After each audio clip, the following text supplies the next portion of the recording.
Heut hockt's euch her, ich erzähl euch die Geschichte vom End von die Eisenerzgruben. Die Stadt ist weil leer gefegt, bloß mehr alte Leid und überall leere Wohnstuben. In der Nordschtodt draus han meine Kinder aufgewachsen. Alt und krank war meine Mutter.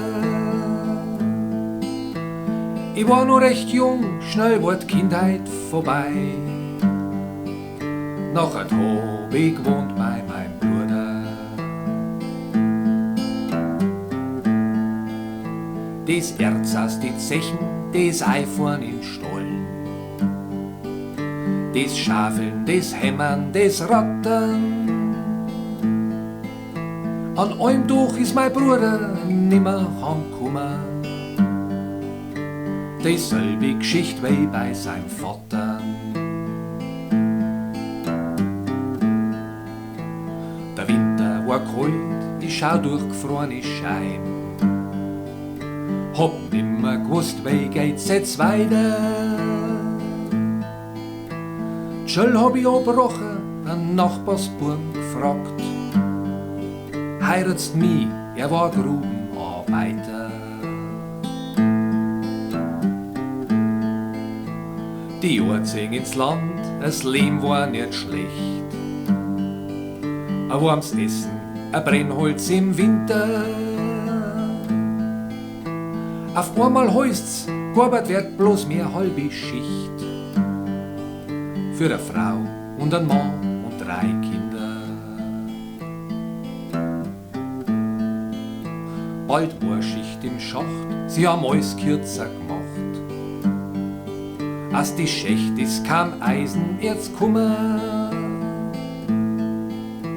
Dann war da so ein Mann, der stellt sich hin und sagt: Grube 11 wird von der Produktion genommen. Die Chefs im Büro, die sehen die Sache so. Ja, im Osten kann man noch was gewinnen. Das Eisenerzgeschäft bei uns, das läuft schlecht. Bei den Chinesen war nur ein Gewinn drinnen. Dann wird alles dicht gemacht, das Fabriktor zugesperrt. Das letzte Bier an der Gruben 11 trunken.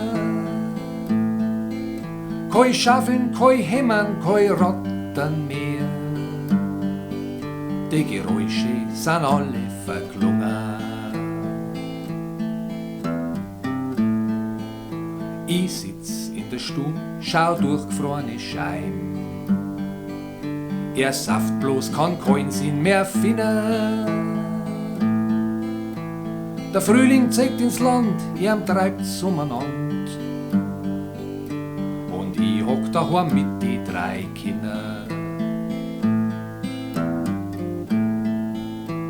Der Sommer ist viele Leute han weggezogen. Kein Geschäfter gibt nix mehr zum Kaffee. Kinder werden groß, aber es ist nix mehr los. Darf mich nicht wundern, wenn's bald weglaufen.